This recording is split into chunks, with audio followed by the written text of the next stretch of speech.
বিসমিল্লাহির রহমানির রহিম।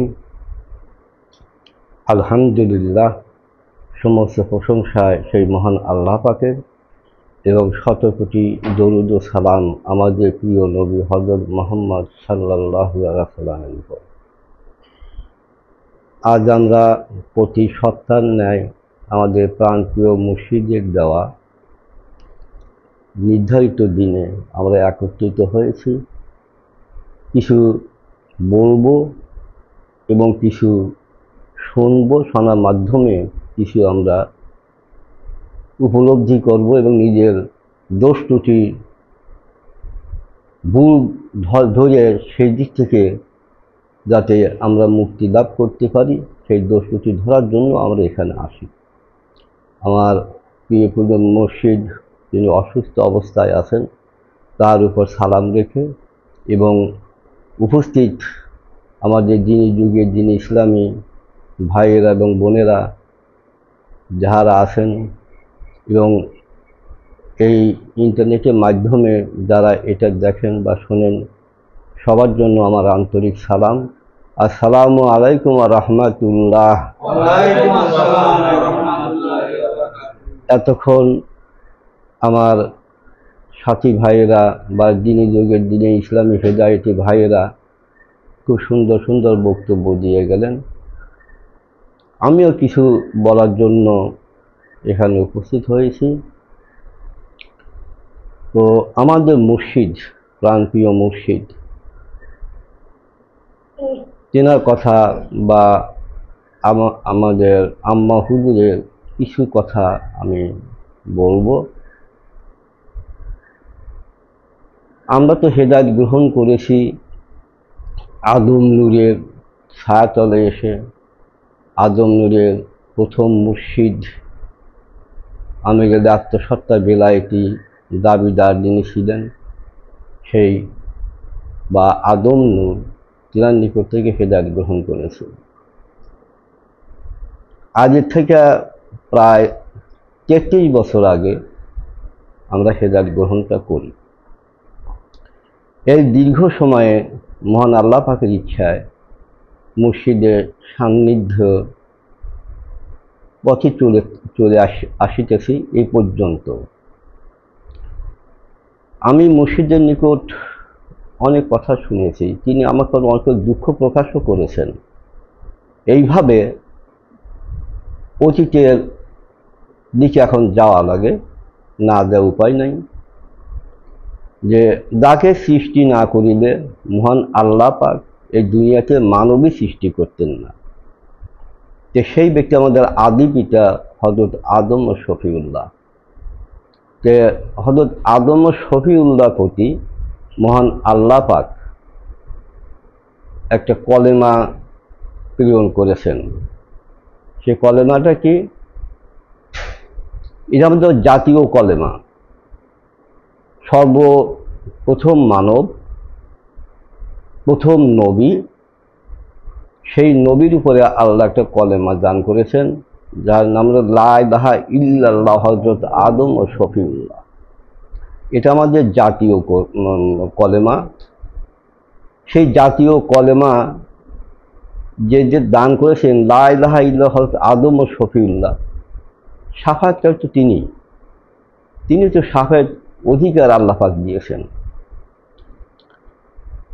সেই বিষয়ে কিছু কথা আমি বলবো। আমাদের প্রিয় মুর্শিদ আদম নূর মাঝে মাঝেই আমার এখানে আসতেন, আমরা তার সঙ্গে আলোচনা করতাম, অনুষ্ঠান করতাম। তো একদিন তিনি বলে ফেললেন যে তোমরা শোনো, যেমন মহান আল্লাহ পাক আমাকে সৃষ্টি করে, যখন তার সৃষ্টির রহস্য পবিত্র কোরআনেও আছে, যে আল্লাহ পাক বলেছেন যে হে নুরিতুল ফেরেশতারা, আমি আমার আদম সৃষ্টি করব। তো সৃষ্টি রহস্য আপনারা অনেক শুনেছেন,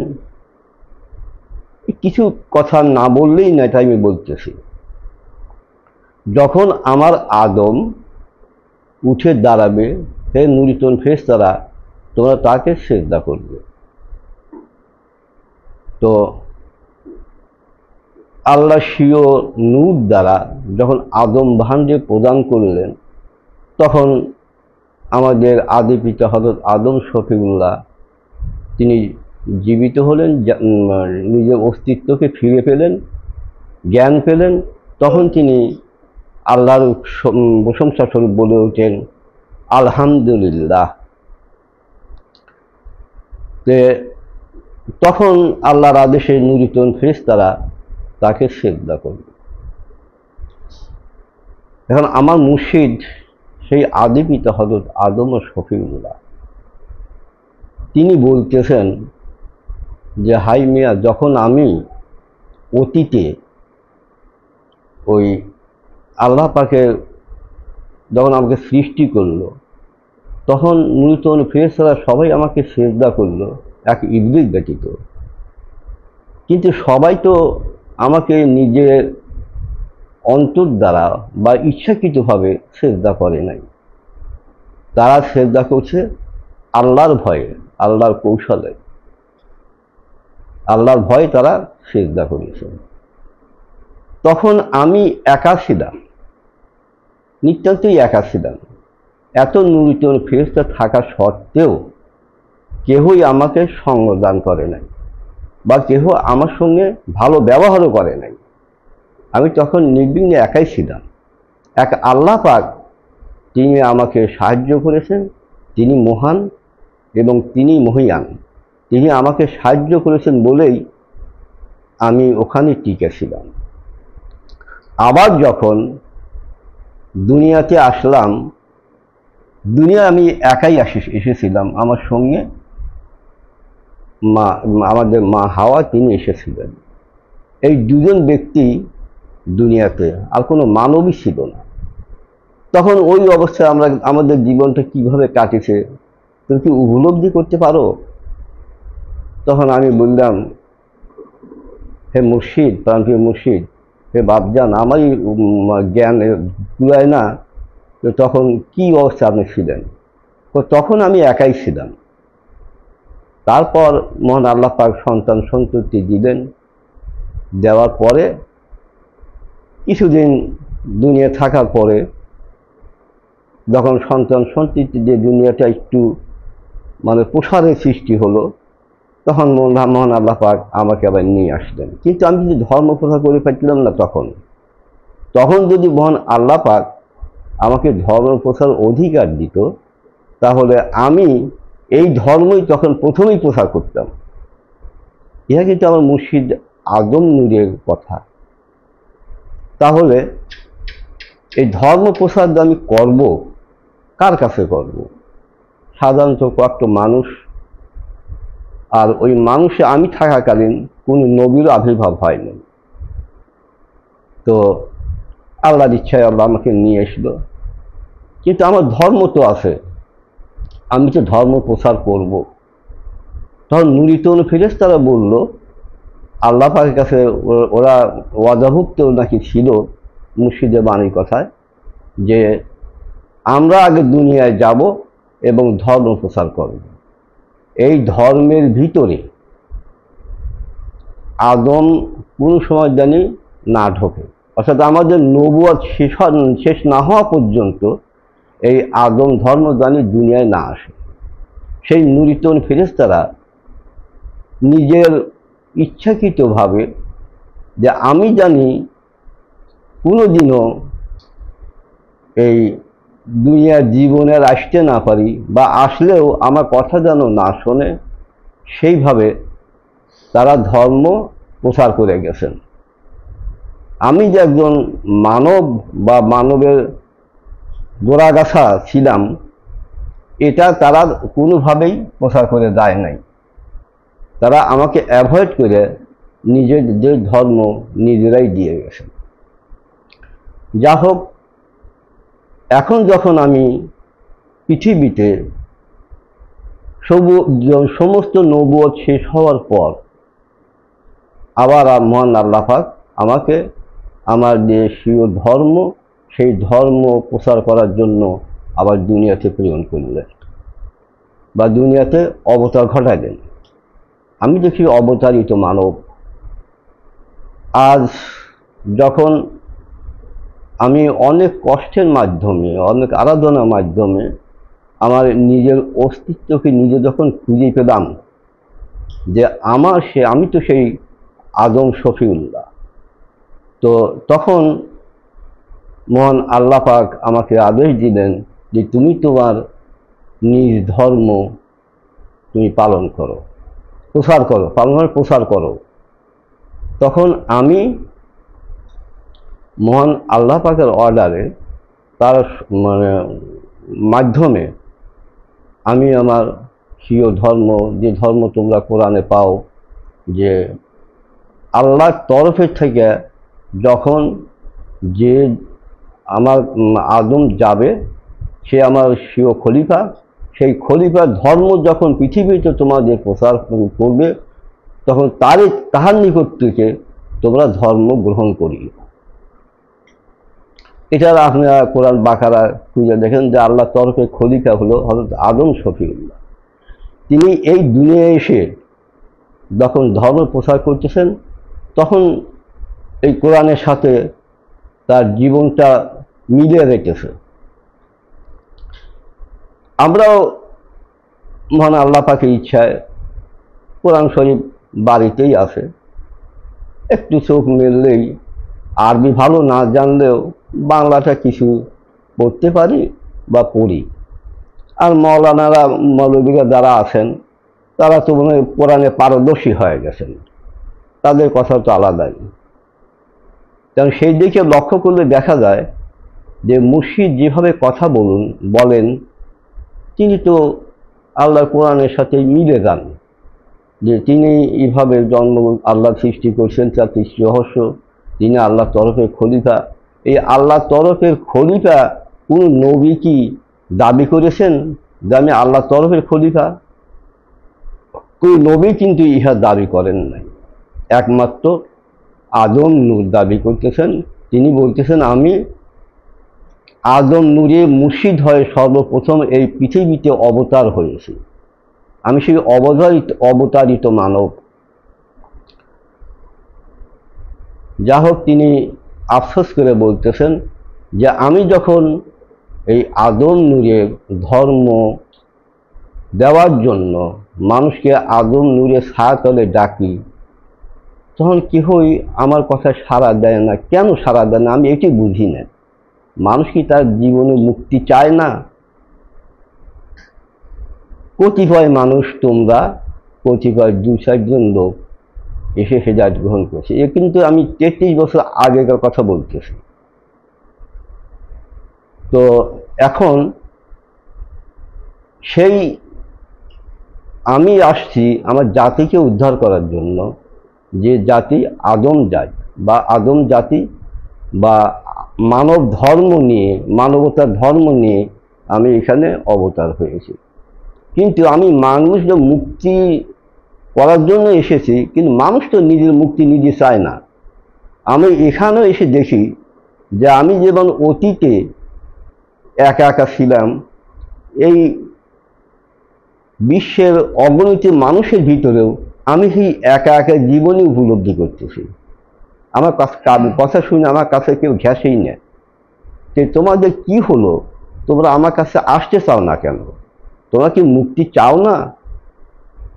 তখন আমি বললাম, বাপজান,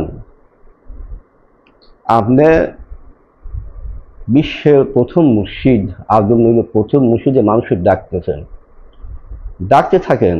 আল্লাহ পাকের ইচ্ছায় আল্লাহ যাকে হেদায়েত করবেন তাদেরকে অবশ্যই পাঠাবেন।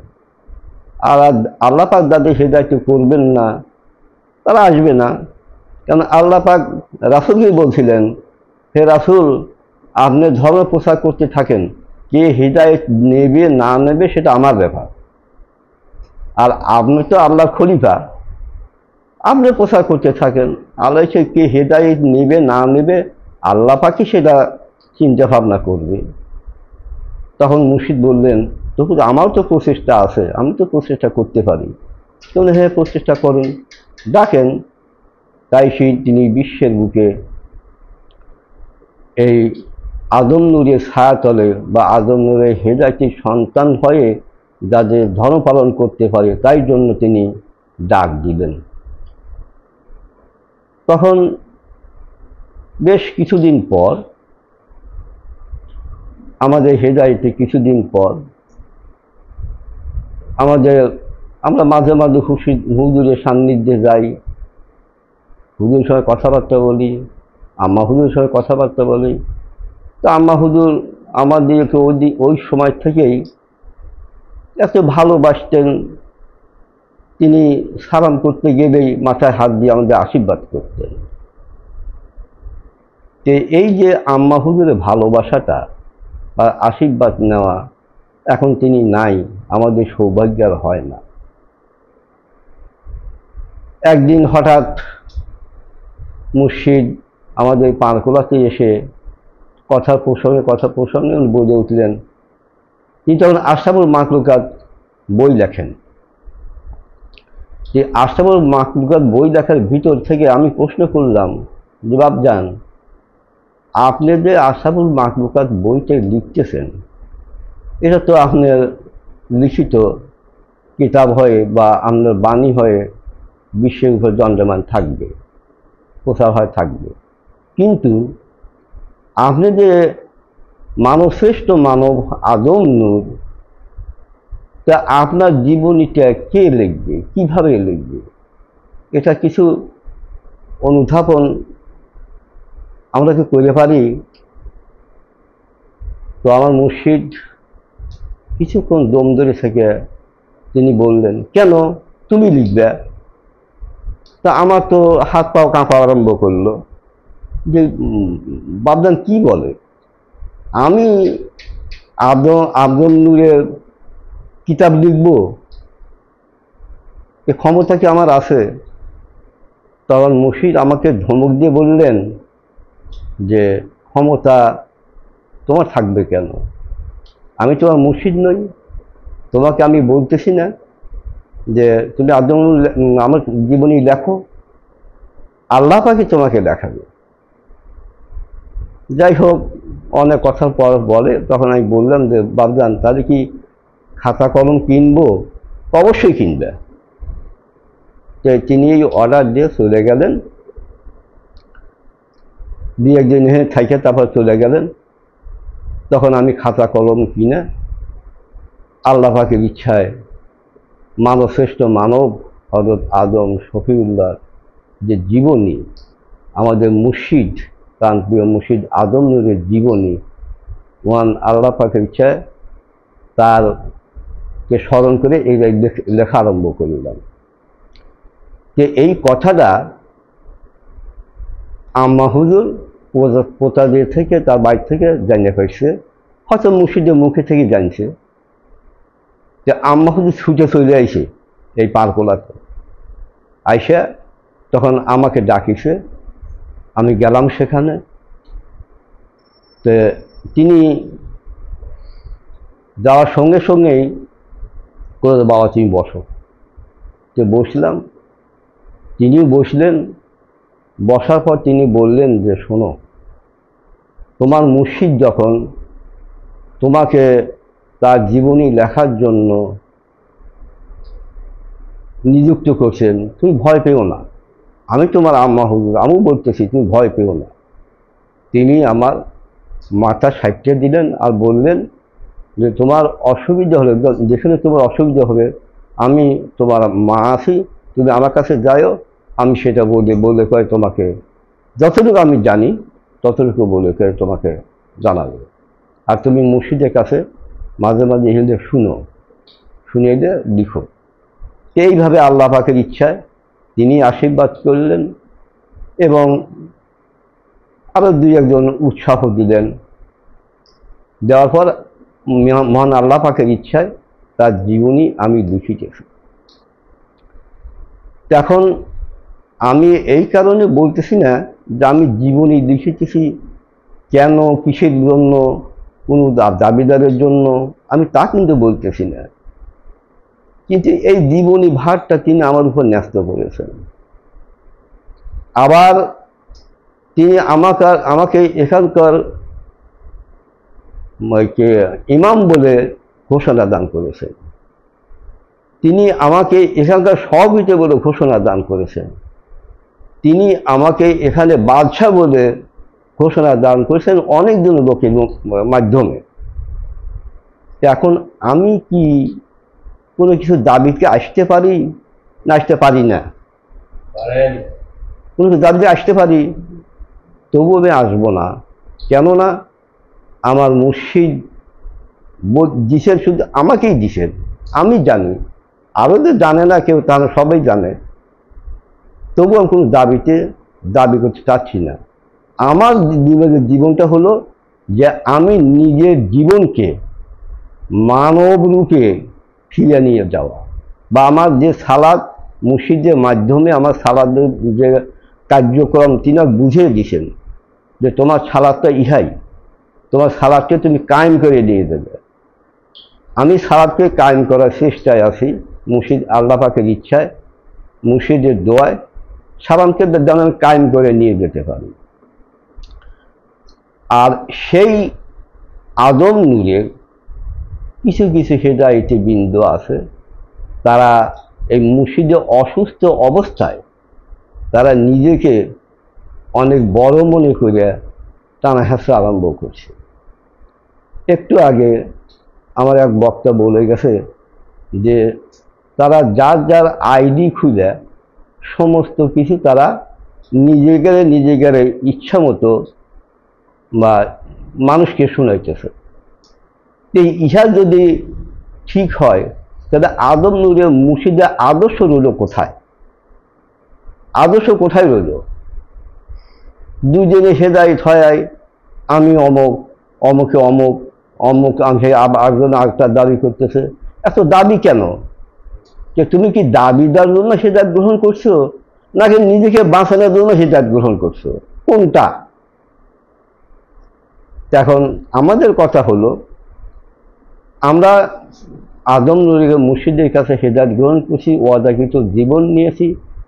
একটু আগে আমার ভাই এই ওয়াদাকৃত জীবনের যে চলন ফেরনের কথাবার্তাগুলা, পালনের কথাবার্তাগুলা খুব সুন্দরভাবে বলে গেছেন। এখন আমরা মুর্শিদের কাছে ওয়াদা পালন করছি নিজের জীবনকে নিজে বাঁচা নিয়ে যাওয়ার জন্য। এখন দুনিয়াবিরা লক্ষ্য করেন যে এই ইসলাম, একই ইসলামের ভিতরে এত প্রভেদ কেন? এই ইসলামের এত প্রভেদ কেন? যে একই কোরআনের নবী, একই আল্লাহ পাক, সেই আল্লাহ পাক একতা প্রকাশ করছেন আমাদের প্রিয় নবী হযরত মুহাম্মদ সাল্লাল্লাহু আলাইহি ওয়াসাল্লাম। সেই আল্লাহ পাকের কথাই বা পবিত্র কোরআনের কথাই বা পবিত্র কোরআনের হেদায়েত দান করছেন আমাদের প্রাণ প্রিয় মুর্শিদ আদম নূর। তিনি তো আমাদের ইসলাম নামা তওবা করিয়ে আমাদেরকে দাঁড় করিয়ে দিয়েছেন ওয়াদাকৃত জীবন দিয়ে। কি ওয়াদাকৃত জীবন? এটা আমরা পড়ায় একটু বলে থাকি যে কোরআনে যে গণ্ডি সীমা আছে, যে গণ্ডি সীমা অতিক্রম করিও না। অর্থাৎ যাহা পালন করার আদেশ তাহা পালন করো, যাহা পালন করার আদেশ না করিছে তাহা পালন করো না। পালন আমাদের দুইটাই করতে হবে, আদেশও পালন করতে হবে, যে আদেশগুলো না করিছে এ কাজটা করো না, ও কাজটা করো না, ওটা করো না, সেটাও আমাদের পালন করতে হবে। এখন আমরা এই পৃথিবীতে মানব হয়ে জন্মেছি, আল্লাহ পাক আমাদের অশেষ করুণা যে আমাদের মানব রূপে এই পৃথিবীতে সৃষ্টি করেছেন। এই মানব রূপে সৃষ্টি করেছেন, এতেই আমরা খুশি আল্লাহ পাকের ইচ্ছায়। যদি আমরা আল্লাহ পাকের কোরআনের দিকে লক্ষ্য করি, যদি নিজের দিকে নিজে লক্ষ্য করি, যদি আমরা নিজেকে নিজে জানতে চাই, কোরআনের বিকল্প নাই, কোরআনেও আদেশ আছে তুমি নিজেকে বাঁচাও। কি বাঁচাবে সেটা উদ্ধৃত কোরআনই দিয়ে দিয়েছে। এখন আমরা যদি সেদিকে লক্ষ্য না রাখে, দুনিয়ায় খোশ গল্প মজা বা এটা নিয়ে মাইকে থাকি, ও ধারে কাছে না যাই, তাহলে আমরা কিসের ধর্ম পালন করি? আমরা কিসের মুসলমান? আল্লাহ পাক বলছে মুসলমান না হয় কবরে এসো না। তাহলে কিসের মুসলমান হলাম? যে মুসলমানের কর্ম কি ইহাই যে অপকর্ম করে বেড়ানো? মুসলমানের কর্ম কি ইহাই অন্যকে কষ্ট দেওয়া? মুসলমানের কর্ম কি ইহাই যে নারী জাতিকে ধর্ষণ করা? মুসলমানের কর্ম কি ইহাই যে নিজের চৈতার্থ করার জন্য অপরকে ক্ষতি করা? ইয়ে কি মুসলমান কর্ম হলো? হে বিশ্ববাসী, আমরা সামান্য লোক, আমাদের কোনো কোরআনী জ্ঞান আমরা যদি উপলব্ধি করি, তাহলে কোরআনী জ্ঞান আমরা আনতে পারি। আমরা যদি ইচ্ছা করি ভালো পথে চলতে পারি, কিন্তু আমরা সেই ইচ্ছা করি না কেন? আমরা খারাপ পথে পরিচালনা হব, এটা আমরা কোন জ্ঞানে পাই? আমার দ্বারা একটা মুসলমান হেফাজত থাকবে না, আমরা কেমন মুসলমান? আমার কথার দ্বারা একটা মুসলমান কষ্ট পাবে, তাহলে আমরা কেমন মুসলমান হলাম? তাহলে আমাদের নিজের দিকে নিজেকে লক্ষ্য করুন যে আমি বা কে, আমি বা কে। এখন নিজে প্রশ্ন নিজে করুন, নিজের উত্তর নিজে খুঁজুন যে আমি একজন মানব, যাহাকে মহান আল্লাহ পাক আশরাফুল মাখলুক বলে ঘোষণা করেছেন যে আমি তো মানব জাতি, আমি মাশরাফুল মাখলুকের দাবিদার, কিন্তু আমার কর্ম ইহা হবে কেন? আমি যাতে আশরাফুল মাখলুকের দাবিদার নিয়ে কাল আল্লাহ পাকের কাছে উঠতে পারি, সেই চেষ্টাই আমাদের করতে হবে। আমরা কাজা ছুরি করিয়া, আমি অবশ্যই অপরকে হিংসা করিয়া, আমি ওই চারজনকে হিংসা করিয়া আমরা কথা বলতে যাবো কেন? আমাদের আদম নূরের সন্তান সব তো ভাই ভাই। আমরা একজনের কথা শুনে আর একজন রাগান্বিত হব, আর একজনের বিভৎস ভাষায় কথা বলবো, কেমন কথা? এগুলো কি আদম নূরের হেদায়েতি বিন্দুর কথা? না, ইহা হওয়া যাবে না। সবাই যখন আদম নূরের কাছে হেদায়েত গ্রহণ করেছি, আমি আশা করি সবাই এক পথে থেকে আমরা এই আদম নূরের পথকে আরো যাতে বিশ্বের বুকে অগ্রসর করা যায়, সেই চিন্তা ভাবনাই আমরা করব। আমরা কাদা ছড়াছড়ি করব না, নিজেকে ভিতর নিজেদের কথা কাটাকাটি করব না। আমরা সবাই ধৈর্য ধরব, ধৈর্য অবলম্বন করব এবং ধৈর্যের পথে চলব। আর যারা আমাদের বাইরে লোকজন আছে, তাদেরকে আমরা এই আদম নূরের ছায়াতলে ডাকবো, তারাও আসবে। আমাদের কথা শুনে দুই একজন তো আসতেও পারে, তাদের যে হেদায়েতি যদি দেওয়া লাগতে পারে আমরা দিব, অসুবিধা কি?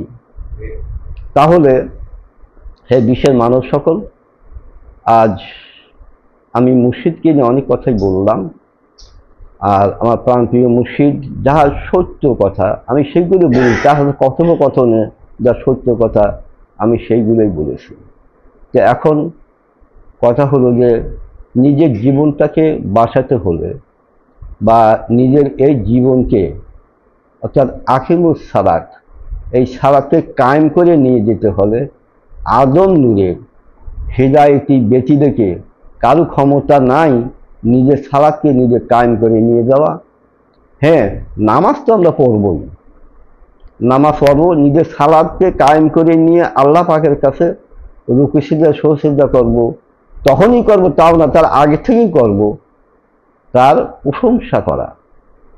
আমরা নিজের সালাতকে নিয়ে তার প্রশংসায় নিযুক্ত থাকব। যখন আমরা বলো সুবহানা রাব্বিয়াল আযীম, আমার প্রভু মহান, সুবহানা রাব্বিয়াল আলা, আমার আল্লাহ মহান।